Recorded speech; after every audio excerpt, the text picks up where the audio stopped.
Hello students, so today we are going to start a very first topic of class 11 that is basic mathematics।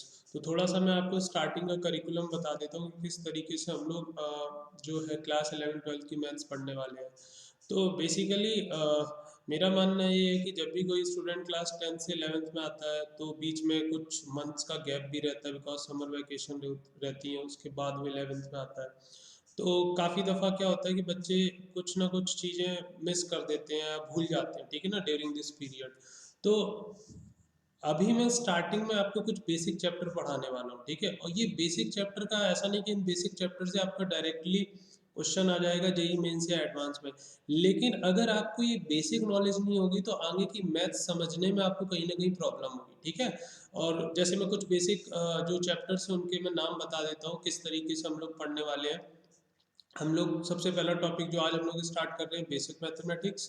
इसके बाद हम लोग पढ़ेंगे set, log, inequality, then trigonometry and so on. तो ये कुछ topics हैं जिन पे आपकी अच्छे से कमांड होनी चाहिए, राइट। बिकॉज इन टॉपिक्स से डायरेक्ट क्वेश्चन नहीं आएगा, लेकिन इन टॉपिक्स में जो जो चीज़ें हम लोग पढ़ेंगे उनका कहीं ना कहीं पूरे मैथमेटिक्स में यूज होगा। तो आपको इतनी नॉलेज होनी ही चाहिए, ठीक है। तो चलिए without wasting any more time let's start today's topic. तो देखो सबसे पहले हेडिंग पड़ी हुई है इंटीजर्स। इंटीजर्स किसे कहते हैं आई होप सबको पता होगा, ठीक है, बट फिर भी फॉर्मेलिटी के लिए complete numbers are known as integers, ठीक है। कंप्लीट नंबर्स को हम लोग क्या बोलते हैं, इंटीजर्स बोलते हैं, right. They are represented by I और जेड। किसी किसी बुक में आपको आई से रिप्रेजेंट किया हुआ दिखेगा और किसी किसी बुक में आपको कैपिटल जेड से भी रिप्रेजेंट करते हुए दिखेंगे, ठीक है। नेक्स्ट अभी ये लिखे हुए हैं, देखो सारे इंटीजर सबको ही पता होगा, माइनस इन्फिनिटी से आते हैं and so on, -3 -2 -1 0 1 2 3 4 up two plus infinity तक, राइट। तो आई होप इसमें बहुत ज़्यादा एक्सप्लेनेशन की ज़रूरत नहीं है, just for formality I am going through all these things, right. Natural number भी सबको पता होंगे। Positive integers are also known as natural number, ठीक है। पॉजिटिव इंटीजर को हम लोग क्या बोलते हैं, नेचुरल नंबर बोलते हैं। They are represented by capital N. ये सिंबल जानना बहुत ज़रूरी है, क्योंकि जब आगे आप देखोगे, जब आप अच्छे क्वेश्चंस करोगे तो वहाँ पे वो लोग लिख देते हैं कि x belongs to n, x belongs to i, x belongs to r, x belongs to q। तो आपको उन सिंबल्स का मतलब पता होना चाहिए कि ये पर्टिकुलर सिंबल जो है वो किस को रिप्रेजेंट कर रहा है, राइट। इसलिए मैंने ऑलरेडी स्टार्टिंग में सारी चीज़ें यहाँ पे नोट डाउन कर रखी हूँ। तो नेचुरल नंबर अभी हमने देखा, पॉजिटिव इंटीजर्स को बोलते हैं। पॉजिटिव इंटीजर कहाँ से स्टार्ट होते हैं, 1 से। 1 2 3 4 5, तो इनको हम लोग क्या बोलेंगे, नेचुरल नंबर भी बोलेंगे। पॉजिटिव इंटीजर को हम लोग आई प्लस से डिनोट करते हैं, जैसा कि प्रीवियस स्लाइड में हमने बताया आपको कि इंटीजर्स के लिए हम लोग आई का यूज करते हैं, पॉजिटिव इंटीजर के लिए आई प्लस का। सिमिलरली नेगेटिव इंटीजर के लिए आई माइनस का यूज करेंगे, राइट। उसके बाद होल नंबर्स भी आपको पता होंगे। Non negative integers are known as whole numbers, ठीक है ना। नॉन नेगेटिव इंटीजर किसे बोलते हैं, जैसे नाम से समझ में आ रहा होगा कि जो नेगेटिव नहीं होना चाहिए। तो जनरली बच्चों की टेंडेंसी क्या होती है कि नेगेटिव नहीं होना चाहिए तो उन्हें लगता है कि पॉजिटिव होना चाहिए, बट ऐसा नहीं है। 3 टाइप की कैटेगरी होती है, negative, positive and third one is zero. तो जब इन्होंने बोला कि non negative integer, non negative integer का मतलब है नेगेटिव नहीं होना चाहिए। तो नेगेटिव नहीं होना चाहिए मतलब या तो पॉजिटिव होगा या जीरो होगा। तो पॉजिटिव प्लस जीरो को मिला के बोलते हैं हम लोग नॉन नेगेटिव इंटीजर्स, राइट। तो पॉजिटिव इंटीजर आपको पता ही है 1 2 3 4 अप टू इन्फिनिटी, जिनको हम लोग नेचुरल नंबर भी बोलते हैं। अगर मैं उसमें जीरो ऐड कर दूं तो वो क्या बन जाते हैं, होल नंबर बन जाते हैं। They are represented by W, whole numbers को डब्ल्यू से रिप्रेजेंट करते हैं। और ये देखिए जीरो से स्टार्ट होते हैं, 0 1 2 3 4। हमने क्या किया, ये देखो 1 से लेके, अगर 1 से लेके 1 2 3 4 अप टू इन्फिनिटी, ये क्या है आपके, ये है आपके पॉजिटिव इंटीजर। और पॉजिटिव इंटीजर में हमने क्या ऐड कर दिया, ये जीरो ऐड कर दिया, तो ये क्या बन गए आपके, होल नंबर बन गए, या फिर आप बोल सकते हो नॉन नेगेटिव इंटीजर बन गए। देखो ये लिखा भी हुआ है यहाँ पे, आई प्लस यूनियन जीरो। यूनियन का मतलब होता है एडिशन, ठीक है। मतलब आई प्लस में अगर हमने जीरो को ऐड कर दिया तो क्या बन जाएगा आपका, होल नंबर। या फिर आप ऐसे भी बोल सकते हो, जैसे ये जो ये लिखा हुआ है कि टोटल इंटीजर्स जो होते हैं आपके, टोटल कंप्लीट इंटीजर्स में से अगर मैं नेगेटिव इंटीजर माइनस कर दूं तो क्या आ जाएगा आपका, होल नंबर आ जाएगा। क्या बात समझ में आ रही है। टोटल इंटीजर मतलब negative positive zero, total integers में से अगर मैं नेगेटिव इंटीजर्स को माइनस कर दूं तो क्या बचेगा, 0 1 2 3 4 अप टू इन्फिनिटी तक, that is a whole number. ठीक है, तो ये सब सिंबल्स आपको पता होने चाहिए। अगर आई माइनस कहीं लिखा है आप समझ जाना कि इसका मतलब क्या है, इसका मतलब है नॉन नेगेटिव इंटीजर्स यानी कि होल नंबर्स। ठीक है, उसके बाद सेट ऑफ नेगेटिव इंटीजर्स, तो ये मैं ऑलरेडी अभी आपको बता चुका हूँ। आई माइनस से डिनोट करते हैं, माइनस इन्फिनिटी से लेके -3 -2 -1 तक। -1 के बाद जीरो आएगा which is neither positive nor negative. ठीक है, और उसके बाद आपका 1 2 3 4 वो पॉजिटिव इंटीजर आ जाएंगे, राइट। उसके बाद set of non positive integer, non positive का मतलब अगेन, नॉन पॉजिटिव का मतलब ये नहीं होता है कि वो नेगेटिव होगा। नॉन पॉजिटिव का मतलब होता है कि या तो नेगेटिव होगा या जीरो हो सकता है। तो नेगेटिव इंटीजर्स और जीरो को मिला के हम लोग क्या बोलते हैं, नॉन पॉजिटिव इंटीजर। क्या बात समझ में आ रही है? ये देखो नेगेटिव इंटीजर, ये पहले इसको देख लो, negative integer union zero, negative integer में मैंने जीरो को ऐड कर दिया तो क्या बन गए आपके नॉन पॉजिटिव इंटीजर। ये देखो माइनस इन्फिनिटी से आ रहे हैं, -3 -2 -1 अप टू जीरो तक। ठीक है, और इसको लिखने का तरीका क्या है, ये लिखा हुआ है। अगर हम टोटल इंटीजर्स में से पॉजिटिव इंटीजर को माइनस कर दें तो वो क्या बन जाएगा आपका, नॉन पॉजिटिव इंटीजर बन जाएगा, राइट। जैसे अभी नॉन नेगेटिव बताया था, सिमिलर बेसिस पे क्या है ये आपका नॉन पॉजिटिव इंटीजर्स। ठीक है, अच्छा यहाँ देखो अभी जो मैं आपको बातें बता रहा था कि non positive doesn't imply negative. Non positive का मतलब ये नहीं है कि वो नेगेटिव हो जाएगा। नॉन पॉजिटिव का मतलब क्या है, नॉन पॉजिटिव का मतलब है आपका नेगेटिव प्लस जीरो। यूनियन का मतलब क्या होता है, एडिशन। ठीक है, नेगेटिव में, नेगेटिव इंटीजर्स में अगर मैं जीरो ऐड कर दूंगा तो क्या बन जाएगा, non positive integer, right.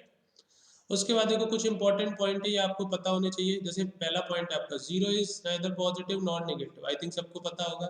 Zero is even number, काफी लोगों को कंफ्यूजन होती है, काफी बच्चों को कंफ्यूजन होती है कि यार जीरो क्या इवन है या ऑड है। तो जीरो को इवन नंबर की कैटेगरी में रखा जाता है। उसके बाद पॉजिटिव मीन्स, पॉजिटिव का जो सिंबल होता है ग्रेटर देन जीरो। ठीक है, अगर ग्रेटर देन जीरो ऐसे लिखा हुआ है, ये साइन है ग्रेटर देन जीरो, मतलब ऐसे लिखा है एक्स ग्रेटर देन जीरो, इसका मतलब एक्स क्या है आपका, एक्स इज पॉजिटिव, ये है इसका मतलब।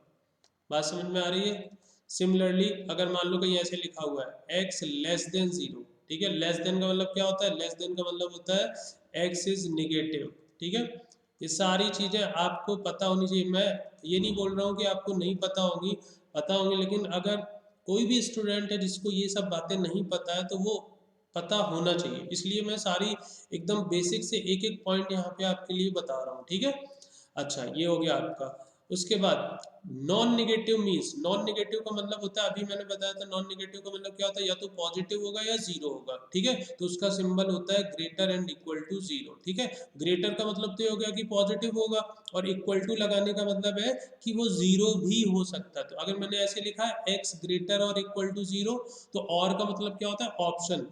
तो यहाँ पे इसका मतलब है कि एक्स या तो जीरो से बड़ा होगा, एक्स या तो जीरो से बड़ा होगा, जीरो से बड़ा होगा मतलब पॉजिटिव होगा, या फिर एक्स जीरो हो सकता है। तो अगर एक्स पॉजिटिव है और या फिर जीरो है तो दोनों को मिला के हम क्या बोलेंगे कि एक्स क्या है आपका, non negative number.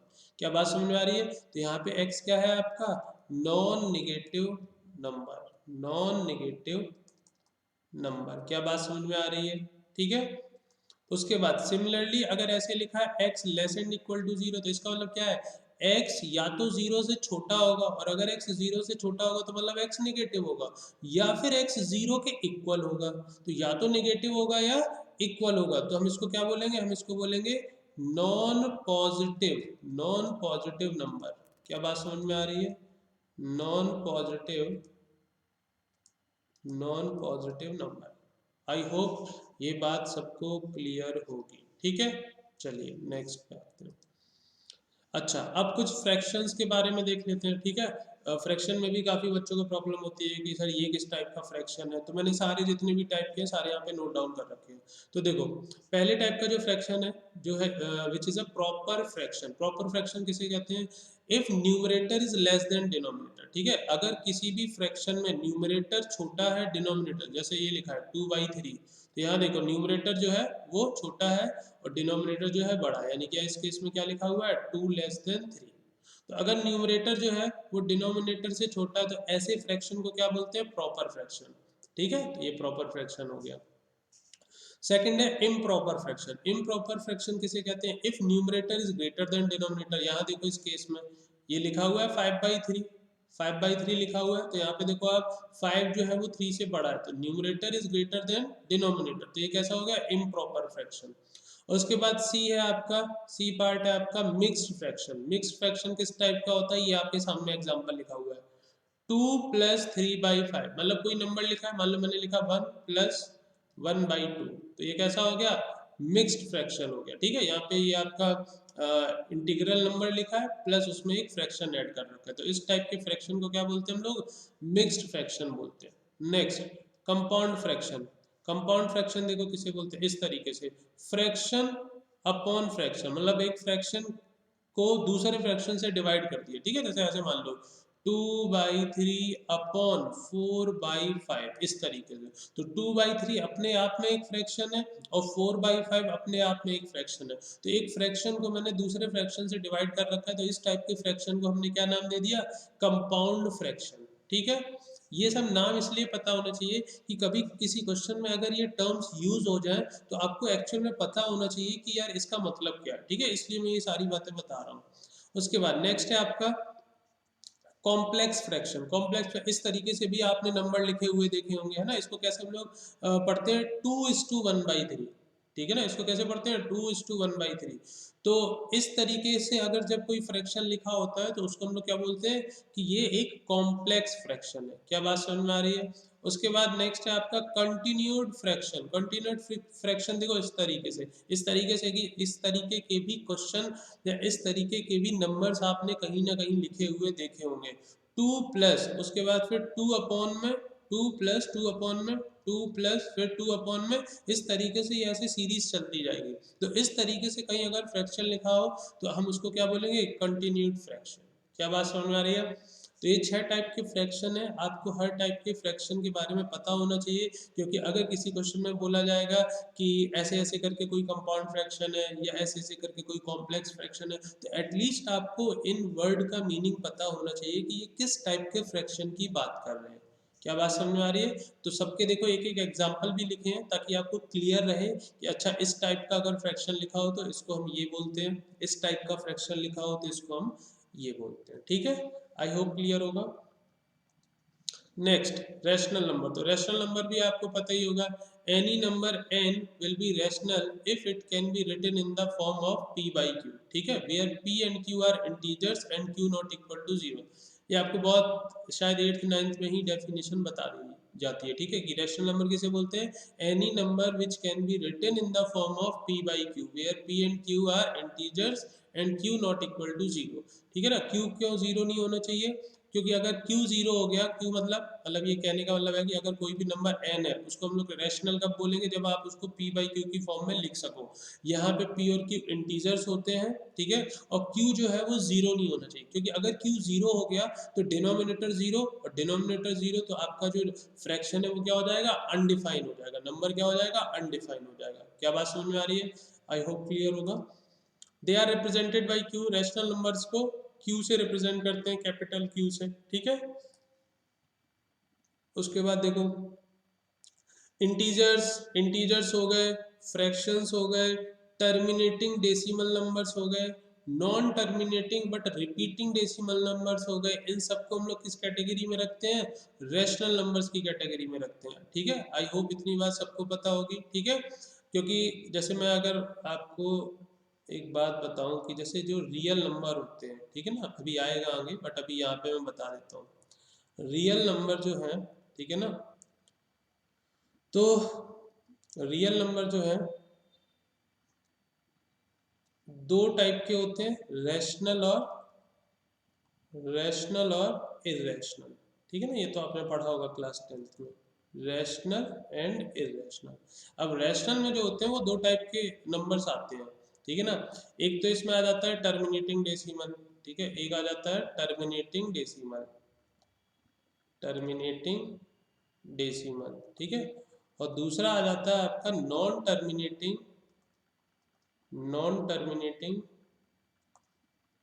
Non terminating and repeating. ठीक है, इसका मतलब क्या है मैं अभी बता रहा हूँ, जस्ट वेट। ठीक है, और इरेशनल में किस टाइप के नंबर होते हैं?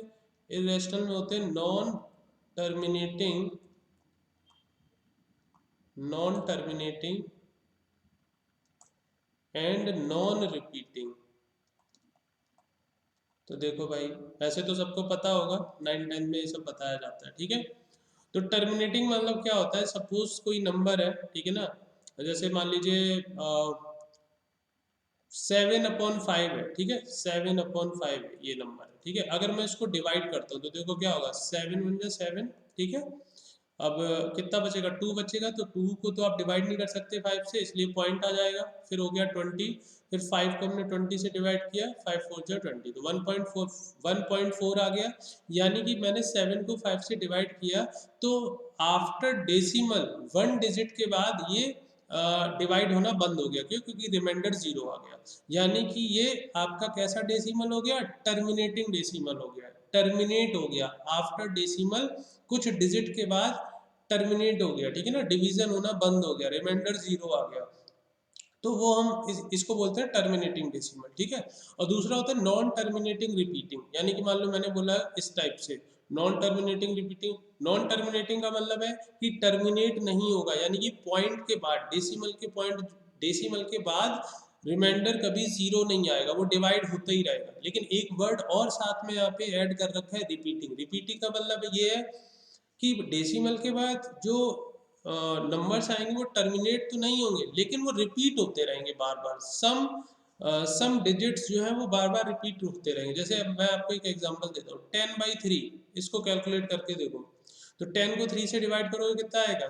3, 3 3 जा 9, 1 बचा। अब 1 को तो आप 3 से डिवाइड नहीं कर सकते, तो पॉइंट आ जाएगा। सही है, तो अब कितना हो गया? 10 हो गया। 10 को फिर से 3 से डिवाइड करोगे तो फिर 3, फिर 1 बचेगा, फिर एक 0 आए, कैरी करोगे आप। तो इस तरीके से 3.3333 ऐसे चलता रहेगा। क्या बात समझ में आ रही है?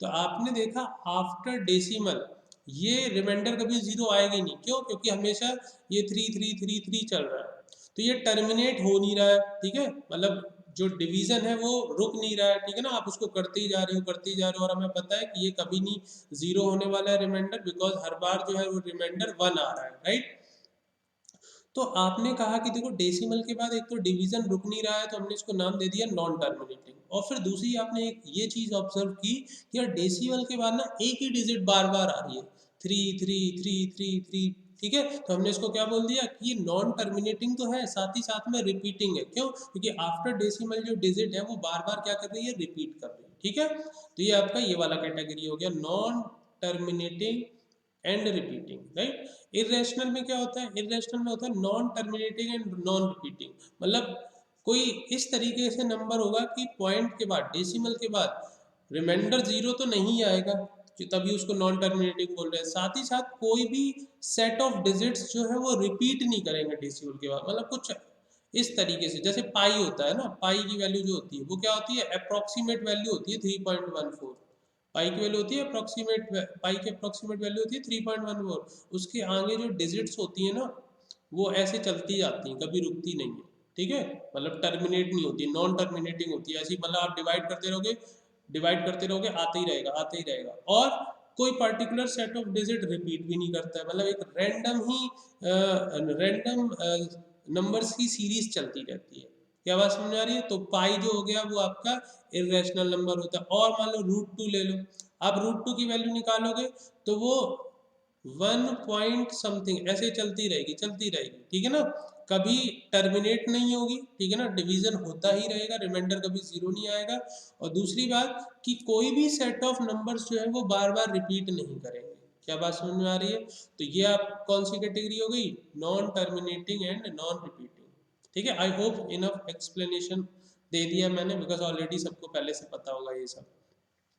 तो इंटीजर्स हो गए, फ्रैक्शंस हो गए, terminating decimal, non terminating but repeating decimal, ये सब किसकी कैटेगरी में आते हैं? रैशनल नंबर की कैटेगरी में आते हैं। आई होप क्लियर होगी बात। ठीक है, तो ये देखो कुछ एग्जांपल भी मैंने लिख रखे हैं। 3 हो गया, -5, ठीक है ना, 1/2, 0.7। तो ये सब किसके एग्जाम्पल है? आपके रैशनल नंबर्स के एग्जाम्पल है। ठीक है, उसके बाद इरेशनल नंबर देख लो।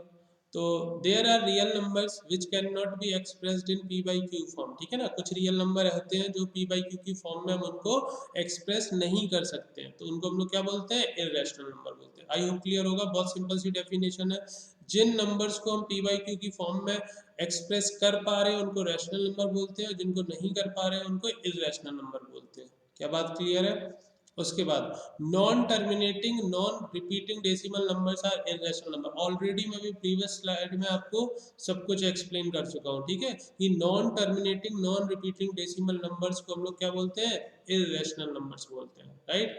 एग्जांपल भी देखो, √2 हो गया, √3 हो गया, पाई, ई आपका नेपियर्स कांस्टेंट होता है, अभी आपको आगे पता चलेगा धीरे धीरे, ठीक है। तो ये सारे जो नंबर्स है वो किसकी कैटेगरी में आते हैं, आपके इर्रेशनल नंबर्स की कैटेगरी में। तो जैसा कि अभी मैंने आपको बताया था कि रैशनल नंबर को हम लोग जनरली क्यू से डिनोट करते हैं, सिमिलरली इर्रेशनल नंबर को हम लोग किससे डिनोट करते हैं, क्यू के ऊपर ऐसे आप बार लगा सकते हो, या फिर क्यू के ऊपर एक ऐसे छोटा सा सी लिख सकते हो, या फिर टोटल रियल नंबर में से अगर मैं रैशनल नंबर माइनस कर दूंगा तो क्या मिल जाएगा आपको, इर्रेशनल नंबर। ये आपका लिखा हुआ है, आप देख सकते हो, ठीक है। तो आई होप क्लियर होगा। चलिए अब कुछ नोट है, देखते हैं। पहला नोट देखिए क्या, between any two numbers on the number line there are infinite rational and irrational numbers, ठीक है। आई होप ये बात सबको पता होगी कि जैसे मान लो ये रियल नंबर लाइन है आपकी, ठीक है, ये 0 है, ये 1 है, ये 2 है, ये 3 है, ठीक है, ये -1 है, ये -2 है, ये -3 एंड सो ऑन। ये आपका इधर नंबर जा रहे हैं प्लस इन्फिनिटी तक, ये नंबर जा रहे हैं इधर माइनस इन्फिनिटी, ठीक है। तो ये क्या बोल रहे हैं, between any two numbers on the line, मतलब कोई भी दो नंबर ले लो, मान लो ये 1 है, मैंने यहाँ पे एक नंबर ले लिया 1.2 ले लिया, तो मेरे कहने का मतलब ये है कि 1 और 1.2 के बीच में इनफाइनाइट रैशनल और इनफाइनाइट इररेशनल नंबर्स आपको मिल जाएंगे। ये बात आपको ध्यान रखनी है, ठीक है। मतलब कोई भी दो नंबर ले लो, मान लो मैंने बोला एक नंबर है 0.01 एंड दूसरा नंबर है 0.00001, क्या बात समझ में आ रही है? तो इन दोनों नंबर्स के बीच में भी आप बोल सकते हो कि infinite rational and infinite irrational numbers present होंगे। ये बात आपको पता होनी चाहिए, ठीक है। चलिए नेक्स्ट पॉइंट पे आते हैं। Integers are rational numbers but converse need not be true. बिल्कुल सही बात है, इंटीजर्स को आप रैशनल नंबर बोल सकते हैं। क्यों, कोई भी इंटीजर ले लो, मैंने 5 लिया, तो क्या मैं 5 को पी बाई क्यू की फॉर्म में लिख सकता हूँ? बिल्कुल लिख सकता हूँ। 5 को मैं ऐसे लिख सकता हूँ 5/1, ठीक है। तो सारे इंटीजर्स जो होते हैं वो रैशनल नंबर्स होते हैं, बट सारे रैशनल नंबर्स इंटीजर नहीं हो सकते। क्यों? क्योंकि मैंने एक एग्जांपल दिया 1/2, तो 1/2 रैशनल तो है बट इंटीजर नहीं है। आई होप ये बात क्लियर होगी कि सारे इंटीजर्स रैशनल होते हैं बट सारे रैशनल नंबर्स इंटीजर्स नहीं होते हैं, ठीक है। Sum of a rational number and an irrational number is an irrational number, ये भी बात सही है। मान लो एक रैशनल नंबर लेते हैं, मैंने लिया 2, और एक इररेशनल नंबर लेते हैं, मैंने लिया √3, तो एक रैशनल और इररेशनल का जो सम होता है वो क्या होता है, इररेशनल नंबर। ये बात आपको ध्यान रखनी है, ठीक है। रैशनल प्लस इररेशनल क्या होता है, इररेशनल। उसके बाद if A belongs to rational, ठीक है, ए बिलोंग्स टू रैशनल, मतलब ये बिलोंग्स टू का सिंबल है, ठीक है, ये किसका सिंबल होता है, बिलोंग्स टू का, ये बिलोंग्स टू का सिंबल होता है। इसका मतलब ये है कि कोई नंबर ए है जो क्यू से बिलोंग कर रहा है, और क्यू क्या होता है, रैशनल नंबर। तो अगर कोई नंबर है ए जो क्यू से बिलोंग कर रहा है, यानी कि ए रैशनल नंबर है, और कोई नंबर बी जो है, इस सिंबल का मतलब है does not belongs to, does not belongs to, ठीक है।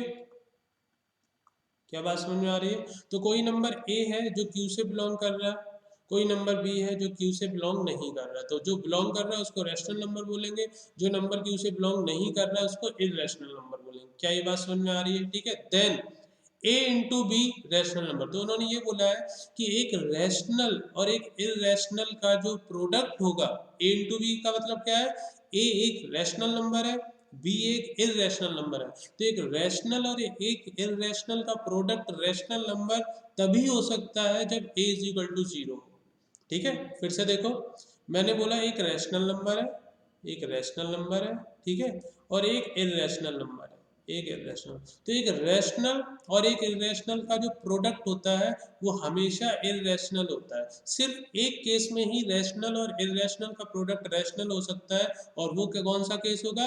When rational number is equal to 0। क्या ये बात समझ में आ रही है? ये बात बहुत इंपॉर्टेंट है, ठीक है, ये याद रखनी है आपको कि एक रैशनल और इरेशनल का प्रोडक्ट रैशनल नंबर तभी हो सकता है if rational number is equal to 0। अगर रैशनल नंबर 0 हो जाता है तो अब 0 में तो आप किसी को भी मल्टीप्लाई कर लो, क्या आएगा? 0 ही आएगा, which is a rational number. तो रैशनल इंटू इरेशनल हमेशा इरेशनल होता है एक्सेप्ट वन केस, और वो केस कौन सा है? ये जो हमारे सामने लिखा हुआ है कि अगर मान लो रैशनल नंबर खुद ही 0 हो जाए तो फिर रैशनल इंटू इरेशनल रैशनल हो जाएगा, ठीक है। उसके बाद नेक्स्ट है sum difference product and quotient of two irrational numbers need not be an irrational number और वी कैन से रिजल्ट में be a rational number also. बिल्कुल सही बात है। इन्होंने बोला कि अगर दो इरेशनल नंबर को हम लोग सम करें, डिफरेंस निकालें, उनका प्रोडक्ट करें या फिर उनका कोशेंट निकालें, ठीक है, तो जरूरी नहीं है कि वो हमेशा इरेशनल आए, वो रैशनल भी आ सकता है। जैसे एग्जांपल लेते हैं हम, मैंने एक नंबर लिया √2 और दूसरा नंबर लिया मैंने -√2, मतलब एक नंबर √2 लिया, दूसरा भी √2 लिया, इनका डिफरेंस निकाला, इनका डिफरेंस कितना आ जाएगा? 0। तो देखो ये भी इरेशनल है, ये इरेशनल है, ये भी इरेशनल है, इरेशनल माइनस इरेशनल क्या आ गया? रैशनल आ गया। 0 तो रैशनल होता है ना। सिमिलरली मान लो मैंने लिया √3, ये भी इरेशनल, और दूसरा नंबर भी मैंने लिया √3, आई आई, ये भी इरेशनल, ये भी इरेशनल। क्या बात समझ में आ रही है? तो √3 इंटू √3 कितना आ जाएगा? 3, विच इज अ रैशनल। क्या ये बात समझ में आ रही है? ठीक है। मैंने एक इरेशनल नंबर लिया, मान लो 5√7, ठीक है, ये एक इरेशनल नंबर है 5√7, और मैंने एक दूसरा इरेशनल नंबर लिया √7। तो 5√7 को √7 से डिवाइड करेंगे, कितना आ जाएगा? 5।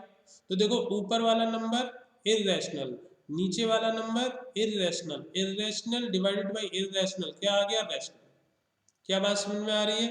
अच्छा, तो इसका मतलब ये नहीं हुआ, पता चला आप इसका मतलब कुछ और निकाल लो कि भाई irrational minus irrational, irrational into irrational, irrational divided by irrational, rational आ रहा है। ये तो मैंने आपको एक्सेप्शन केस बताए हैं। क्या बात समझ में आ रही है कि इरेशनल और दो इरेशनल नंबर को आप ऐड करो, सब्ट्रैक्ट करो, मल्टीप्लाई करो, डिवाइड करो, ठीक है, तो ऐसा भी हो सकता है कि उनकी वैल्यू एक रैशनल नंबर आ जाए। अदरवाइज इरेशनल तो आने के ज्यादा केस हैं ही, ठीक है ना। अगर मैं आपसे बोलूं कि √2 प्लस √3 क्या होगा, तो भाई ये इरेशनल होगा। क्यों? इरेशनल प्लस इरेशनल इरेशनल हो गया इस केस में। क्या बात समझ में आ रही है? अगर मैं बोलूँ कि √2 इंटू √3 ये क्या होगा, तो ये भी देखो इरेशनल, ये भी इरेशनल, √2 इंटू √3 √6, ये भी इरेशनल। क्या बात समझ में आ रही है? तो दो इरेशनल नंबर का सम, इस पॉइंट का मतलब ये है, दो इरेशनल नंबर का जो सम, डिफरेंस, प्रोडक्ट या उनका जो डिवीजन है वो रैशनल भी हो सकता है और इरेशनल भी हो सकता है। ये इस बात का मतलब है। आई होप आपको चीजें क्लियर होंगी, ठीक है। उसके बाद रियल नंबर्स। रियल नंबर्स आपको पता ही है, all rational and irrational numbers are known as real numbers, ठीक है ना। रैशनल और इरेशनल को कंबाइन करके जितने भी नंबर आएंगे हम उनको क्या बोलेंगे? रियल नंबर्स बोलेंगे। ऑलरेडी मैं एक स्लाइड में आपको रियल नंबर्स का पूरा कैटेगरी बता चुका हूँ, ठीक है। सेट ऑफ रियल नंबर्स, तो पूरी रियल नंबर लाइन ही होती है -इन्फिनिटी से लेके +इन्फिनिटी तक, ठीक है। और सेट ऑफ रियल नंबर्स को हम लोग डिनोट करते हैं कैपिटल आर से, ठीक है। तो -इन्फिनिटी से +इन्फिनिटी तक सारे नंबर आ जाएंगे किस कैटेगरी में? रियल नंबर्स की कैटेगरी में। और रियल नंबर्स को हम लोग कैसे रिप्रेजेंट करते हैं? कैपिटल आर से, right.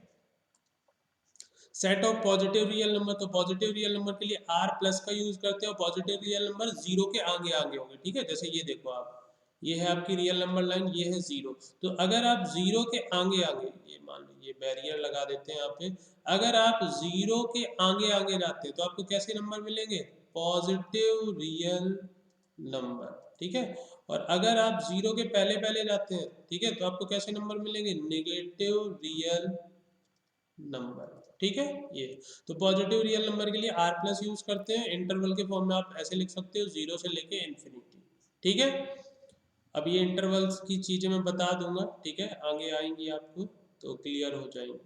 Set of non negative real numbers. Set of non negative real numbers देख लो भाई। नॉन नेगेटिव का मतलब क्या होता है? अभी मैंने बताया था कि जो पॉजिटिव नहीं होना चाहिए, तो पॉजिटिव नहीं होना चाहिए सॉरी नॉन नेगेटिव का मतलब है कि जो पॉजिटिव होना चाहिए, ठीक है।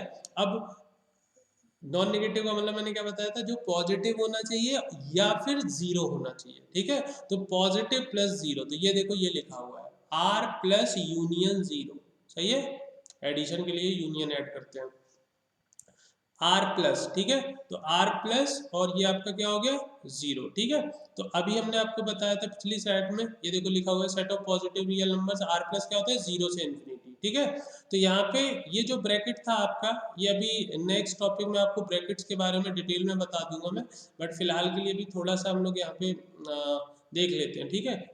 इस ब्रैकेट को बोलते हैं ओपन ब्रैकेट, ठीक है, ओपन ब्रैकेट, ठीक है। इसको क्या बोलते हैं ओपन ब्रैकेट, इसको क्या बोलते हैं, इसको बोलते हैं क्लोज्ड ब्रैकेट, इसको बोलते हैं क्लोज ब्रैकेट, ठीक है। और उसके बाद अभी ऐसे भी हो सकता है एक ब्रैकेट, ठीक है, स्टार्टिंग में ओपन हो बाद में क्लोज्ड हो। तो पहले ओपन है तो ओपन के हिसाब से सेमी ओपन, इसको सेमी ओपन इंटरवल भी बोलते हैं। और अगर पहले क्लोज्ड लगा दें बाद में ओपन लगा दें तो इसको बोलते हैं सेमी क्लोज्ड। क्या बात समझ में आ रही है। तो जैसे मान लो मैंने बोला कि कोई इंटरवल है 2 से लेके 5 तक, ठीक है, चलो 2 से लेके 5 तक का एग्जांपल ले लेते हैं, 2 से 5, 2 से 5, ठीक है। तो देखो 2 से 5 इंटरवल है, ओपन ओपन ब्रैकेट लगा हुआ है, ओपन इंटरवल इसको बोलते हैं, ठीक है। तो इसका मतलब ये है कि इस इंटरवल में 2 से लेके 5 तक के बीच की सारी रियल वैल्यूज होंगी एक्सेप्ट 2 एंड 5, ठीक है। ये इस इंटरवल में, ओपन इंटरवल में या ओपन ब्रैकेट में हम लोग ये जो 2 और 5 है इनको एक्सक्लूड कर देते हैं, ठीक है। 2 और 5 के बीच की तो सारी रियल वैल्यूज होंगी बट 2 और 5 को इंक्लूड नहीं किया जाएगा। क्लोज्ड इंटरवल में या क्लोज ब्रैकेट लगाए तो फिर 2 और 5 दोनों को इंक्लूड किया जाएगा, 2 और 5 के बीच की तो सारी वैल्यूज होंगी ही होंगी, साथ ही साथ 2 और 5 भी इंक्लूडेड रहेगा। और अगर ऐसे सेमी ओपन है, मतलब पहले ओपन लगा फिर क्लोज लगा, इसका मतलब क्या है कि 2 और 5 के बीच की तो सारी रियल वैल्यूज हैं बट 2 यहाँ पे एक्सक्लूडेड है और 5 जो है वो इंक्लूडेड है। ऑन द सेम बेसिस अगर सेमी क्लोज टाइप का ब्रैकेट है तो यहाँ पे 2 जो है वो इंक्लूडेड है और जो 5 है वो एक्सक्लूडेड है। क्या बात समझ में आ रही है। अब इन्फिनिटी पे या माइनस इन्फिनिटी पे हमेशा ओपन ब्रैकेट आता है because infinity is not a number. Infinity कोई नंबर नहीं होता है, कोई इन्फिनिटी टाइप का नंबर दुनिया में एग्जिस्ट नहीं करता है। तो जब कोई नंबर एग्जिस्ट ही नहीं करता है तो आप उसको इंक्लूड कैसे कर सकते हो, राइट। तो माइनस इन्फिनिटी और इन्फिनिटी आपको कहीं पे भी दिखेगा तो वहां पे हमेशा ओपन इंटरवल ही आएगा। तो यहाँ देखो ये जो हमने सेकंड ये वाला जो पॉइंट अभी बताया था, set of positive real number, set of positive real number का मतलब क्या है, जो नंबर पॉजिटिव हो, पॉजिटिव रियल नंबर हो, और पॉजिटिव नंबर कहाँ से स्टार्ट होते हैं जीरो के आगे आगे। तो इसलिए यहाँ पे देखो हमने यहाँ पे ओपन ब्रैकेट लगाया है, यहाँ पे जीरो पे ओपन ब्रैकेट आया because zero is not included. Zero included क्यों नहीं है, क्योंकि इन्होंने पॉजिटिव रियल नंबर की बात की है और पॉजिटिव रियल नंबर में जीरो नहीं आता, जीरो तो जीरो है, वो ना तो पॉजिटिव होता है ना निगेटिव होता है, इसलिए यहाँ ओपन ब्रैकेट आया। पर अगले पॉइंट में ये जो पॉइंट था हमारा set of non negative real numbers, non negative का मतलब होता है पॉजिटिव प्लस जीरो, अब इसमें जीरो को भी इंक्लूड करना है तो अब यहाँ पे आप देखो क्लोज ब्रैकेट आया है। क्या बात समझ में आ रही है, जीरो पे देखो क्लोज ब्रैकेट, क्यों, क्योंकि zero is included in case of non negative real numbers. और इन्फिनिटी पे तो मैंने बोला हमेशा ही ओपन ब्रैकेट आता है इसलिए ओपन लगा हुआ है। इसको आप ऐसे भी लिख सकते हो, ये देखो ये लिखा हुआ है टोटल रियल नंबर में से मैंने नेगेटिव रियल नंबर माइनस कर दिए, टोटल रियल नंबर में से अगर नेगेटिव रियल नंबर माइनस कर दोगे तो क्या बचेगा, positive sorry non negative real numbers. क्या बात समझ में आ रही है, आई होप क्लियर होगा। इन ब्रैकेट को और अच्छे से भी एक्सप्लेन करूंगा मैं नेक्स्ट टॉपिक में, बट फिलहाल के लिए आई होप आपको ब्रैकेट का मतलब समझ में आ गया होगा कि open bracket, close bracket, semi open, semi close का मतलब क्या होता है, राइट। उसके बाद नेक्स्ट है set of negative real number, तो नेगेटिव रियल नंबर को आर माइनस से डिनोट करते हैं, ये देखो ये लिखा हुआ है। और नेगेटिव रियल नंबर कहाँ से कहाँ तक होते हैं, माइनस इन्फिनिटी से लेके जीरो तक, और जीरो पे देखो हमने क्या लगा रखा है, जीरो पे अगेन ओपन ब्रैकेट लगा रखा है, क्यों, क्योंकि नेगेटिव नंबर्स तो जीरो से कम होंगे ना, जीरो से छोटे जो नंबर्स होंगे तो जीरो को आप उसमें इंक्लूड नहीं करोगे, इसलिए यहाँ ओपन लगा है। और इन्फिनिटी पे तो वैसे ही मैंने अभी बताया आपको हमेशा ओपन इंटरवल ही आता है because infinity is not a number, right। अगला है set of non positive real number. Non positive real numbers का मतलब क्या होता है कि या तो वो निगेटिव होगा या जीरो होगा, यानी निगेटिव प्लस जीरो। तो अभी देखो निगेटिव प्लस जीरो को आप ऐसे लिख सकते हो, ये देखो ये लिखा हुआ है आर माइनस यूनियन जीरो। या फिर आप ऐसे भी लिख सकते हो कि टोटल रियल नंबर में से हमने क्या किया, पॉजिटिव रियल नंबर को सपरेट कर दिया। या फिर आप ऐसे इंटरवल के फॉर्म में ऐसे भी डिनोट कर सकते हो, ये देखो अभी जीरो इंक्लूड हो गया है तो फिर क्लोज इंटरवल आ गया। ठीक है, आई होप मेरी बात क्लियर होगी। ठीक है, उसके बाद देखो और एक दो पॉइंट है।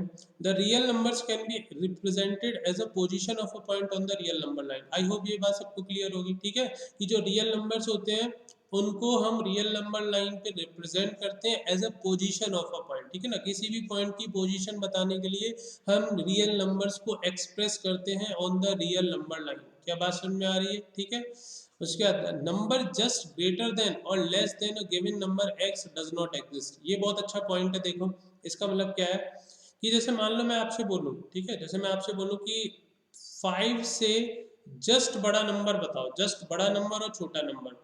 तो मान लो एक स्टूडेंट मुझे बोलेगा कि 5 से जस्ट बड़ा नंबर जो है वो 6 होता है, एक स्टूडेंट ने ये बोला। तो मैं उसको आंसर दूंगा कि बेटा 5 से जस्ट बड़ा नंबर अगर 6 होता है तो 5 से जस्ट बड़ा नंबर तो मैं 5.1 भी बोल सकता हूँ, 5.2 भी बोल सकता हूँ, 5.3 भी बोल सकता हूँ, तो 6 कैसे हो गया? तो फिर वो स्टूडेंट कहेगा बिल्कुल सही बात है सर, है ना, 5.1 ही हो जाएगा बड़ा, तो 6 तो बहुत दूर की बात है। तो यानी कि पहली बात तो ये पता चली कि 5 से जस्ट बड़ा नंबर 6 नहीं होता है। ठीक है, जो कि काफ़ी लोग, अगर आप हम पूछते हैं क्लास में तो मैक्सिमम बच्चे यही बताते हैं 5 से जस्ट बड़ा नंबर 6। ठीक है, तो ये रॉन्ग आंसर हो गया। हाँ, बट अगर मैं ये पूछता कि 5 से जस्ट ग्रेटर देन इंटीजर क्या होगा तो वो आंसर 6 होता कि भाई 5 से जस्ट बड़ा इंटीजर क्या है तो वो 6 है। लेकिन अगर मैंने बोला है 5 से जस्ट बड़ा 5 से जस्ट बड़ा नंबर क्या होगा तो वो 6 नहीं होगा। तो मान लो फिर कोई बच्चा बोलेगा कि सर अच्छा 5 से जस्ट बड़ा नंबर होगा 5.1। अगर किसी ने ये आंसर दिया तो मैं उसको बोलूँगा कि 5.1 से मैं एक छोटा नंबर बता देता हूँ जो कि 5 से बड़ा होगा, 5.01। अब ये 5.01 जो है वो 5 से तो बड़ा ही है, बट 5.1 से क्या है, छोटा है। क्या बात समझ में आ रही है? तो अब ये आंसर भी गलत हो गया कि 5.1 भी 5 से जस्ट बड़ा नंबर नहीं होगा। ठीक है, तो फिर कोई स्टूडेंट बोलेगा अच्छा सर 5.01 हो गया, फिर तो यही हो गया सबसे बड़ा नंबर, 5 से जस्ट ग्रेटर देन नंबर। तो मैं उसको बोलूँगा ऐसा करो, इसमें एक और जीरो ऐड कर दो, 5.001। क्या बात समझ में आ रही है? अभी भी ये 5 से तो बड़ा ही है, बट अब ये 5.01 से क्या हो गया, छोटा हो गया। ठीक है, तो आई होप आपको पिक्चर क्लियर हो रही होगी कि यहाँ पे चल क्या रहा है। ठीक है, तो अगर मैं आपसे पूछ रहा हूँ ना कि 5 से जस्ट बड़ा नंबर बताओ, तो मान लो पहले किसी बच्चे ने बोला 6, तो मैंने उसका रीजन बता दिया 6 नहीं होगा भाई, 5 से बड़ा नंबर तो 5.1 ही हो जाएगा, 6 तो आप बहुत दूर की बात कर रहे हो। फिर मान लो किसी स्टूडेंट ने बोला अच्छा सर 5.1 होगा सबसे बड़ा नंबर, 5 के जस्ट बाद बड़ा नंबर 5.1 होगा, तो मैंने उसको बोला कि 5.01 हो जाएगा, वो भी तो 5 से बड़ा है। फिर मान लो किसी स्टूडेंट ने बोला अच्छा सर अब तो यही सबसे बड़ा नंबर होगा। ठीक है, तो मैंने कहा एक और इसमें जीरो ऐड कर दो, ये देखो ये भी 5 से बड़ा है बट ये 5.01 से छोटा है। तो बेसिकली एक चीज आपको समझ में आ गई होगी कि आप पॉइंट के बाद एक जीरो ऐड करते चले जाओगे, नंबर जो है वो आपका 5 से बड़ा ही रहेगा, लेकिन 5 से जस्ट बड़ा नंबर आप कभी नहीं बता पाओगे। क्या बात समझ में आ रही है? मान लो कोई बच्चा बोले कि 5 पॉइंट के बाद उसने 10 जीरो लगा दिए, वो बोल रहे हैं कि ये जस्ट बड़ा नंबर है 5 से, तो मैं उसमें एक और जीरो लगा दूंगा, मैं उसमें 11 जीरो लगा दूंगा, तो अब वो जो नंबर आएगा वो भी 5 से बड़ा होगा। लेकिन वो जो 10 जीरो लगाने वाला नंबर था, जिस स्टूडेंट ने बोला था कि पॉइंट के बाद 10 जीरो लगा दो, उस नंबर से मेरा नंबर क्या हो जाएगा, छोटा हो जाएगा। क्या ये बात समझ में आ रही है? ठीक है, तो अगर मैं आपसे बोलूँ कि 5 से जस्ट ग्रेटर देन नंबर क्या है, तो वो दुनिया में एग्जिस्ट ही नहीं करता। पहली चीज ये हो गई। ऑन द सिमिलर बेसिस अगर मैं आपसे बोलूँ कि 5 से जस्ट छोटा नंबर बताओ, तो जनरली बच्चे बोलते हैं 5 से छोटा नंबर 4, तो अगेन आंसर रॉन्ग। 5 से जस्ट छोटा नंबर तो मैं बोल दूंगा 4.9 हो जाएगा। क्या बात समझ में आ रही है? 5 से अगर मैं बोलता कि जस्ट छोटा इंटीजर बताओ तो आंसर 4 होता है। जैसे यहाँ मैंने बोला था 5 से जस्ट बड़ा इंटीजर 6 होता है, ऐसे ही बोलूँ 5 से जस्ट छोटा इंटीजर क्या होगा, 4 होगा। बट अगर मैं ये पूछ रहा हूँ कि 5 से जस्ट छोटा नंबर क्या होगा, 5 से जस्ट लेस देन नंबर क्या होगा, तो वो 4 नहीं होगा। क्योंकि 5 से पहले तो 4.9 आ जाएगा, 4 तो बहुत बाद में मिलेगा। तो मान लो किसी स्टूडेंट ने बोला कि 4.9 होगा, तो अब मान लो कोई दूसरा स्टूडेंट होगा, वो बोलेगा अच्छा रुको मैं तुमको एक और आंसर बताता हूँ। वो बोलेगा कि सर 4.99 तो ज़्यादा क्लोज होगा 5 के। 4.99 जो है वो 4.9 से बड़ा हो गया, लेकिन 5 से तो अभी भी छोटा है, तो ये ज़्यादा क्लोज हो गया, तो ये जो है वो 5 से जस्ट छोटा नंबर हो जाएगा। तो हमने कहा ऐसा करो एक और 9 ऐड कर दो, तो अभी ये जो नंबर होगा वो 5 के और क्लोज हो जाएगा। क्या बात समझ में आ रही है? तो आप इसमें ऐसे 9999 ऐड करते रहोगे, नंबर हमेशा 5 से छोटा ही रहेगा। क्या बात समझ में आ रही है? तो अगर मैं आपसे बोलूँ कि 5 से जस्ट छोटा नंबर क्या होगा, तो वो अगेन दुनिया में एग्जिस्ट नहीं करता है। तो ये बात आपको ध्यान रखनी है कि अगर आपसे बोला जाए कि कोई नंबर है इन जनरल, जैसे इन्होंने बोला है इन जनरल कोई नंबर x है, ठीक है, तो क्या x से जस्ट ग्रेटर देन और just less than number exist करता है? तो आपका आंसर होगा नहीं करता है, डज नॉट एग्जिस्ट। हाँ, अगर ये बोले कि इस नंबर से जस्ट ग्रेटर देन इंटीजर बता दो या लेस देन इंटीजर बता दो, तो वो आ जाएगा। लेकिन अगर आपसे कोई बोल रहा है कि x से just greater than real number बताओ, तो वो एग्जिस्ट नहीं करता है। उसका एक्सप्लेनेशन मैंने आपको दे दिया है, ठीक है। ये देखो, ये एग्जाम्पल भी दे रखे हैं मैंने, काफ़ी अच्छे एग्जाम्पल यहाँ पे लिए हैं। एक इंटरवल दिया है closed interval 5 to 9। Closed interval का मतलब क्या होता है कि 5 से 9 के बीच की सारी रियल वैल्यूज है इसमें, और 5 और 9 भी इंक्लूडेड है। तो इस इंटरवल में अगर मैं आपसे पूछूं कि ग्रेटेस्ट नंबर क्या होगा, तो वो 9 होगा। सही है, ये रहा आंसर। अगर बोलो इस इंटरवल में सबसे लीस्ट नंबर क्या होगा, तो वो 5 होगा। ये रहा आपका आंसर। क्या बात क्लियर है? ठीक है। अगला, अब मैंने ओपन ब्रैकेट ले लिया, तो ओपन ब्रैकेट जब मैंने लिया, तो अब मैं आपसे पूछ रहा हूँ कि बताओ इस इंटरवल में सबसे ग्रेटेस्ट नंबर क्या होगा। तो आपने अगर मान लो किसी बच्चे ने बोला कि 8 होगा, तो फिर मैं बोलूँगा बिल्कुल गलत है। क्यों? क्योंकि यहाँ 8 तो इस इंटरवल में इंक्लूडेड ही नहीं है। ओपन इंटरवल में अभी मैंने आपको बताया कि जो आपकी कॉर्नर वाली वैल्यूज होती है वो इंक्लूडेड नहीं होती हैं। इस इंटरवल में 5 और 8 के बीच की सारी रियल वैल्यूज होंगी एक्सेप्ट 5 एंड 8। तो अगर इस इंटरवल में 8 है ही नहीं, तो आप कैसे बोल सकते हो कि ग्रेटेस्ट नंबर 8 हो गया? तो स्टूडेंट ने कहा ठीक है 8 नहीं है, तो 8 से जस्ट छोटा नंबर होगा वो ग्रेटेस्ट होगा। तो मैंने उससे पूछा कि बताओ भाई 8 से जस्ट छोटा नंबर क्या होगा। तो फिर उसने बोला कि अरे सर अभी तो आपने बताया था कि 8 से जस्ट, 8 तो एक कोई नंबर है, मैंने तो अभी आपको इन जनरल बताया था कि अगर कोई भी नंबर आप ले लो दुनिया का और आपसे पूछा जाए कि उस नंबर से जस्ट ग्रेटर देन या जस्ट लेस देन नंबर जो है वो क्या होगा, तो वो डज नॉट एग्जिस्ट होता है। तो इस इंटरवल में जो सबसे बड़ा नंबर है डज नॉट एग्जिस्ट है। क्यों? क्योंकि 8 हो नहीं सकता है, बिकॉज ओपन ब्रैकेट है। और अगर 8 नहीं हो सकता तो मैं बोलूँगा 8 से जस्ट छोटा नंबर क्या होगा, वो एग्जिस्ट नहीं करता है। तो greatest number does not exist. Similar अगर मैं बोलूँ कि इस इंटरवल में इस इंटरवल में सबसे लीस्ट नंबर क्या है, तो कोई बच्चा बोलेगा 5, तो 5 तो हो नहीं सकता। क्यों? क्योंकि ओपन ब्रैकेट लगा हुआ है, 5 is not included in this interval, right. तो फिर क्या किया जाए? तो फिर हम ये बोलेंगे कि भाई 5 तो इसमें है ही नहीं, तो 5 से जस्ट बड़ा नंबर जो होगा वही इस इंटरवल का सबसे छोटा नंबर होगा। तो अब 5 से जस्ट बड़ा नंबर एग्जिस्ट नहीं करता, अभी मैंने बताया था, तो ये भी डज नॉट एग्जिस्ट। ठीक है, तो ये बातें ध्यान रखनी है। ठीक है, अब देखो इस इंटरवल में 5 to 9 ओपन इंटरवल है, इसमें अगर मैं बोलूँ कि ग्रेटेस्ट इंटीजर क्या होगा, तो वो 9 तो इसमें है ही नहीं। क्यों? क्योंकि ओपन ब्रैकेट है, तो ना तो इस इंटरवल में 5 इंक्लूडेड है ना 9। तो ग्रेटेस्ट इंटीजर क्या होगा, तो 9 तो नहीं है, 9 से छोटा इंटीजर क्या होगा, 8। सो 8 इज द करेक्ट आंसर।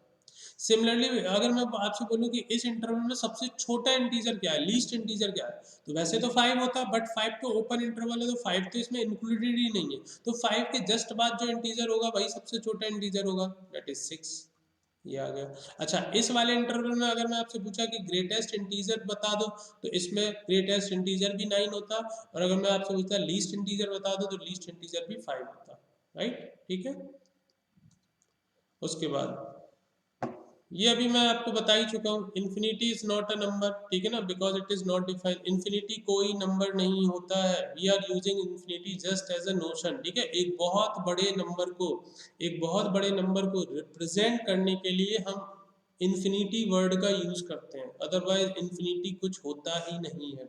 ये बात आपको ध्यान रखनी है, ठीक है, ये बात आपको ध्यान रखनी है। काफ़ी बच्चे इसमें कंफ्यूज होते हैं, जैसे 1/0 आपको इन्फिनिटी बोला जाता है, तो 1/0 इन्फिनिटी नहीं होता है, 1/0 अनडिफाइन होता है। ये बात ध्यान रखनी है। 1/0 इन्फिनिटी नहीं होता, क्यों? क्योंकि इन्फिनिटी एक्चुअल में कुछ होता ही नहीं है।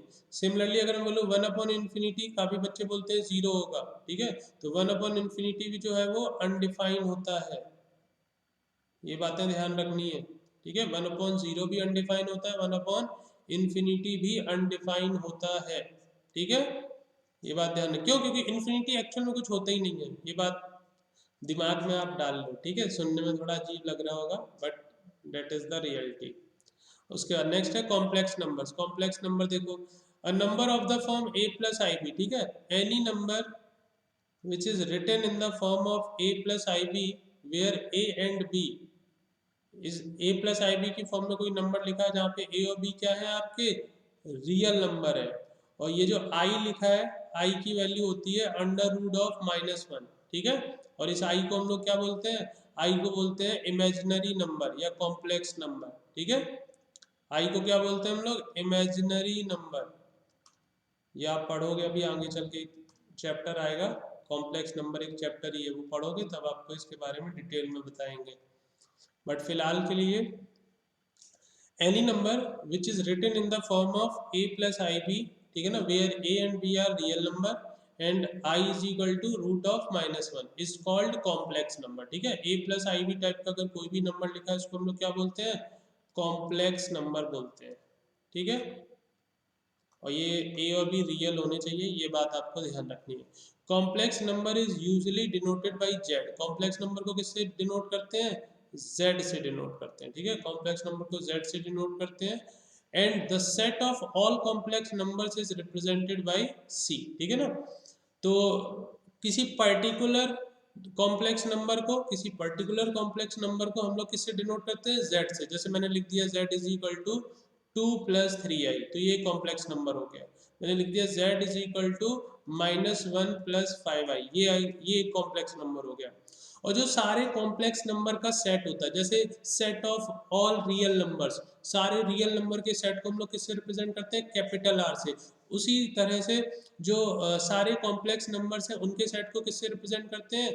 उनको हम लोग C से रिप्रेजेंट करते हैं, ये लिखा हुआ है। तो C is equal to X plus I Y type के नंबर होंगे, ठीक है ना। ये देखो सेट के फॉर्म में लिखा हुआ है, ये अभी आप पढ़ोगे, ठीक है ना। जब सेट टॉपिक के लेक्चर में बनाऊंगा तब आप देख लेना कि सेट को रिप्रेजेंट करने का ये एक तरीका होता है, ठीक है। तो जो C है आपका, C सारे कॉम्प्लेक्स नंबर्स के सेट को रिप्रेजेंट करने के लिए यूज किया जा रहा है। जैसे सारे नेचुरल नंबर के सेट को हम लोग n से डिनोट करते हैं, सारे होल नंबर के सेट को हम लोग w से रिप्रेजेंट करते हैं, उसी तरीके से सारे कॉम्प्लेक्स नंबर के सेट को हम लोग कैपिटल C से डिनोट करते हैं। तो यहाँ पे C इज इक्वल टू हो गया x प्लस आई वाई, ठीक है ना, where x and y belongs to R। ये x और y ऑल रियल नंबर होने चाहिए, और i जो है उसकी वैल्यू √(-1) होती है, ठीक है। ये जो अभी बताया था, जैसे a प्लस आई भी लिखा था, राइट। अच्छा, ये एक सीक्वेंस लिखा है, ये आपको पता होना चाहिए कि देखो जो नेचुरल नंबर है, ठीक है ना, नेचुरल नंबर जो है वो ये सिंबल जो होता है, ये जो सिंबल होता है वो होता है आपका प्रॉपर सबसेट। ये अभी सेट में आएगा, ठीक है। जब आप सेट के लेक्चर देख लोगे तो आपको ये चीज़ें क्लियर हो जाएंगी, ये प्रॉपर सबसेट क्या होता है। प्रॉपर सबसेट का मतलब ये होता है कि जैसे यहाँ लिखा है कि n is a proper subset of w। n मतलब नेचुरल नंबर, w मतलब होल नंबर।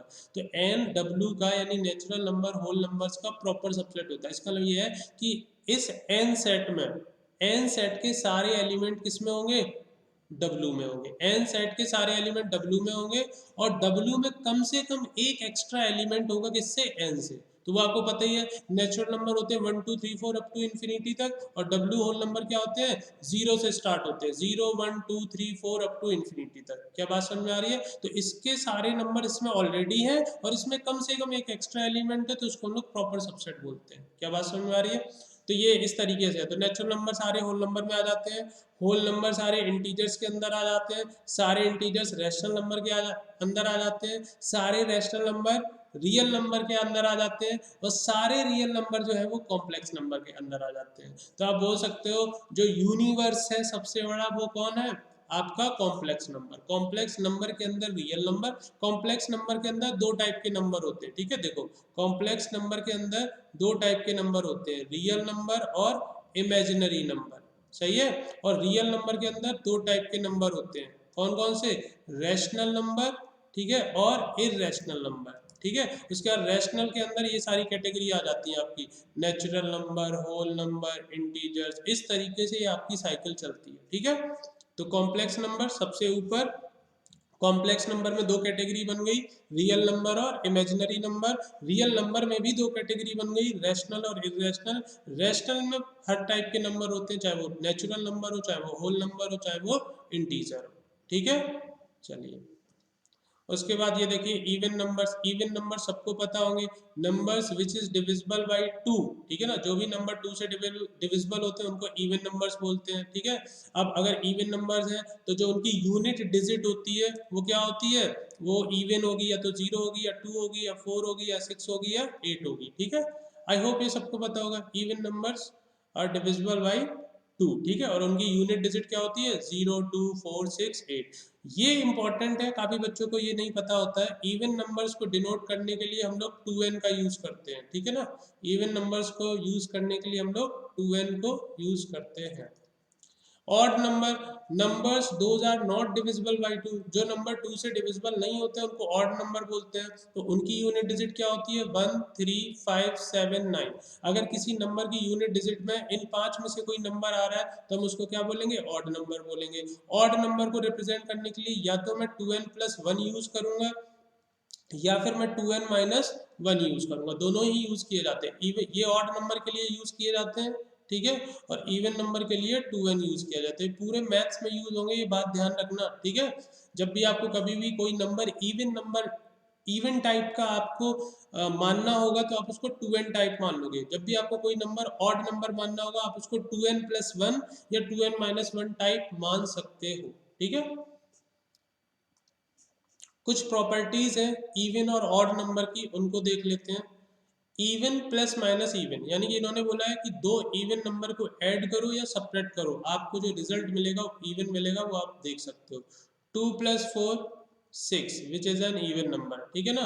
और 4 minus 2 2 which is also an even number, ठीक है। तो बहुत सिंपल सी प्रॉपर्टी है, ऑड प्लस माइनस इवन, मतलब एक ऑड नंबर में एक इवन नंबर को ऐड करें तो रिजल्ट आएगा इवन ऑड नंबर, ठीक है। एक ऑड और इवन को ऐड करने पे रिजल्ट क्या आएगा आपका, ऑड नंबर। और सिमिलरली अगर मान लो मैं एक ऑड नंबर में से एक इवन नंबर को सब्ट्रैक्ट करूं तब भी रिजल्ट क्या आएगा, ऑड नंबर, ठीक है। उसके बाद नेक्स्ट प्रॉपर्टी है ऑड प्लस माइनस ऑड, मतलब एक ऑड नंबर में दूसरा ऑड नंबर ऐड करें तो रिजल्ट इवन आएगा। एक ऑड नंबर में से दूसरा ऑड नंबर सब्ट्रैक्ट करें तब भी इवन आएगा, ठीक है। ये सब यूज होंगे आगे चल के, ये मत सोचना कि बहुत सिंपल सिंपल बातें बता रही है, ये सारी बातें यूज होंगी कहीं ना कहीं, ठीक है।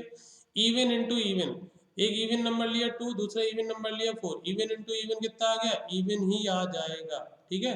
Odd into odd, 3 into 5, odd और ऑड का मल्टीप्लाई क्या आएगा, वो भी ऑड आएगा, ठीक है। इवन इंटू ऑड, एक 2 लिया और एक 3 लिया, देखो इवन और ऑड का मल्टीप्लाई वो इवन आ रहा है, राइट। इवन का स्क्वायर कोई भी नंबर ले लो, 4 का स्क्वायर कितना आएगा, 16, वो इवन ही आएगा, ठीक है। ऑड का स्क्वायर नंबर ले लो 3, 3 का स्क्वायर कितना आएगा, 9, वो देखो आपका ऑड ही आएगा, ठीक है। उसके बाद, ठीक है, तो ये आपकी कुछ प्रॉपर्टीज हैं, ये आपको याद रखनी है क्योंकि ये बहुत छोटी छोटी बातें हैं, बट यही बातें आपको जब आप अच्छे क्वेश्चंस करोगे आगे चल के तो वो ये बातें यूज होंगी वहाँ पे, ठीक है। तो ये ध्यान रखना है। उसके बाद देखो एक क्वेश्चन है, इन्होंने बोला कि x minus Y is an even number. इन्होंने क्या बोला, x माइनस वाई जो है वो एक इवन नंबर है, ठीक है। तो हमें ये प्रूव करना है, हमें ये प्रूव करना है कि X square minus Y square जो होगा वो 4 से डिविजिबल होगा। तो सबसे पहले तो देखो मैंने क्या बोला कि X square minus Y square के हमने फैक्टर कर लिए, क्या आ जाएंगे, एक्स माइनस वाई और एक्स प्लस वाई, ये आ गए। अब इन्होंने बोला कि x minus Y even number है, तो यार x एक नंबर है, y एक नंबर है, दो नंबर का डिफरेंस इवन है। तो अभी देखो प्रीवियस स्लाइड में दिखाया था दो नंबर का डिफरेंस इवन है, तो वो नंबर क्या होगा, ये देखो इवन इवन का पहली वाली प्रॉपर्टी देखो, पहली वाली प्रॉपर्टी इवन इवन का डिफरेंस भी इवन हो सकता है। और एक थर्ड वाली प्रॉपर्टी देखो ऑड ऑड का डिफरेंस भी इवन हो सकता है। क्या बात समझ में आ रही है। तो यहाँ पे इन्होंने बोला x minus Y even number है, तो यहाँ से आप दो केसेस सोच सकते हो कि या तो दोनों नंबर कैसे होंगे, इवन होंगे, both x and y even होने चाहिए, या फिर दोनों नंबर जो है वो क्या होने चाहिए, ऑड होने चाहिए। यही तो पॉसिबिलिटी बनेगी, यही दो केस बनेंगे। अगर x minus Y even number है तो या तो दोनों नंबर इवन होंगे तभी इवन इवन का डिफरेंस इवन होगा, या फिर दोनों नंबर ऑड होंगे तो ऑड ऑड का डिफरेंस इवन होगा। तो अब आते हैं इस पे, तो देखो x माइनस वाई का तो हमें पहले से पता है, x माइनस वाई कैसा नंबर है, x माइनस वाई का तो क्वेश्चन में ही दिया है, इवन नंबर है। हमें x प्लस वाई के बारे में सोचना है। तो आप देखो, अगर मान लो ये वाला केस हुआ, अगर मान लो ये वाला केस हुआ कि दोनों नंबर इवन हुए, तो इवन इवन का सम क्या होगा, इवन इवन का सम क्या होगा, इवन हो जाएगा, ठीक है। और अगर मान लो दोनों नंबर ऑड हुए, ये वाला केस हुआ, तो ऑड ऑड का सम क्या होगा, वो भी इवन हो जाएगा। तो यहाँ से हमें एक बात पता चली कि x माइनस वाई भी इवन नंबर है और x प्लस वाई भी इवन नंबर है, ठीक है। ये भी आपका कैसा नंबर आ गया, इवन नंबर आ गया आफ्टर एनालिसिस, ठीक है। एनालिसिस करने के बाद पता चला हमें कि x प्लस वाई भी इवन होगा। अब हमको पता है कि कोई भी इवन नंबर जो होता है वो 2 से डिविजिबल होता है, तो ये भी 2 से डिविजिबल, ठीक है, ये भी 2 से डिविजिबल है, डिविजिबल बाई 2, और ये भी 2 से डिविजिबल बाई 2। क्या ये बात समझ में आ रही है, ठीक है। ये भी 2 से डिविजिबल है और ये भी 2 से डिविजिबल है, तो पूरा नंबर किससे डिविजिबल हो गया, 4 से। क्या बात समझ में आ रही है, x minus Y is an even number, 2 से डिविजिबल होगा, x plus Y is also an even number, वो भी 2 से डिविजिबल होगा। तो इनका जो प्रोडक्ट होगा X square minus Y square, वो भी किससे डिविजिबल होगा, 2 से होगा। क्या ये बात समझ में, सॉरी 2 इंटू 2 4 से होगा। यही हमें प्रूफ करना था। कॉन्सेप्चुअल क्वेश्चन है, जो अभी प्रॉपर्टी लिखाई थी उन्हीं का यूज करके हमने इस क्वेश्चन को किया। आई होप सबको क्लियर होगा, ठीक है। उसके बाद नेक्स्ट देखो, इन्होंने बोला है प्रूव दैट x की power y minus X and x की power y plus X both are always even numbers, और x और y जो है वो नेचुरल नंबर है। तो देखो पहला देखते हैं, x पे पावर y माइनस एक्स, अच्छा दोनों ही एक साथ लिख लेते हैं, x पे पावर y माइनस एक्स, और दूसरा क्या है, दूसरा है x पे पावर y प्लस एक्स। तो अब देखो अगेन मैं आपको एक प्रॉपर्टी दिखाना चाहूंगा, ये कि इवन की पावर करते हो तो इवन आता है, और ऑड की पावर करते हो तो ऑड आता है, राइट। तो यहाँ पे ये ऑड नंबर होगा या इवन नंबर होगा, ये कौन डिसाइड करेगा, ये x डिसाइड करेगा, पावर डिसाइड नहीं करेगी। तो हमने माना केस 1, हमने केस 1 माना इफ x इज इवन, ठीक है, इफ x इज इवन, ठीक है। अगर मान लो x इवन है तो x और y क्या है, वो तो आपके नेचुरल नंबर है। तो अगर x इवन है, अगर x इवन है तो x की पावर y क्या होगा, वो भी इवन होगा, होगा कि नहीं। इवन नंबर की पावर आप कुछ भी कर लो इवन ही आएगा। और फिर आपसे बोला x पे पावर y माइनस एक्स जो है वो इवन होना चाहिए। तो देखो x की पावर y इवन होगा, अभी मैंने बताया कब, जब x इवन है। अगर x इवन है तो x की पावर एनीथिंग इवन ही होगा। तो x की पावर y इवन हो गया, और एक इवन नंबर में से x को माइनस कर रहे हैं, which is itself a even number. तो इवन में से इवन माइनस करोगे क्या मिलेगा आपको, इवन मिलेगा। ये पहला पार्ट प्रूव हो गया, ये वाला। सिमिलरली इसके लिए देख लो, x पे पावर y माइनस एक्स, ये भी वही है, x पे पावर y इवन है, और इवन में से इवन को सपरेट करोगे तो इवन ही मिलेगा। तो ये भी हो गया दूसरा वाला भी। बट ये हमने कब प्रूव किया है, जब मैंने x को इवन लिया था। अब दूसरा केस लेके देख लो, if x is odd, if x is odd, अगर मैंने x ऑड लिया तो देखो क्या होगा। तो x की पावर y, ठीक है, ऑड की पावर एनीथिंग, ऑड की पावर एनीथिंग मतलब यहाँ पे y क्या है, नेचुरल नंबर है, तो वो ऑड ही आएगा, ऑड की पावर एनीथिंग ऑड आएगा। क्या ये बात समझ में आ रही है। अब x की पावर y प्लस एक्स, तो ये ऑड और ये भी ऑड प्लस ऑड इवन हो जाएगा। क्या ये बात समझ में आ रही है। और दूसरा केस x की पावर y माइनस एक्स, ये भी ऑड ये भी ऑड, तो ऑड में से ऑड को माइनस करोगे तो भी इवन आ जाएगा। क्या बात समझ में आ रही है। तो आई होप ये क्वेश्चन क्लियर होंगे। जो भी हमने प्रॉपर्टी पढ़ाई थी उन्हीं प्रॉपर्टी पे बेस्ड हमने ये दो क्वेश्चन लिए थे, ताकि आपकी प्रॉपर्टी के जो कॉन्सेप्ट है वो थोड़े क्लियर हो जाए, ठीक है। आई होप क्लियर होगा।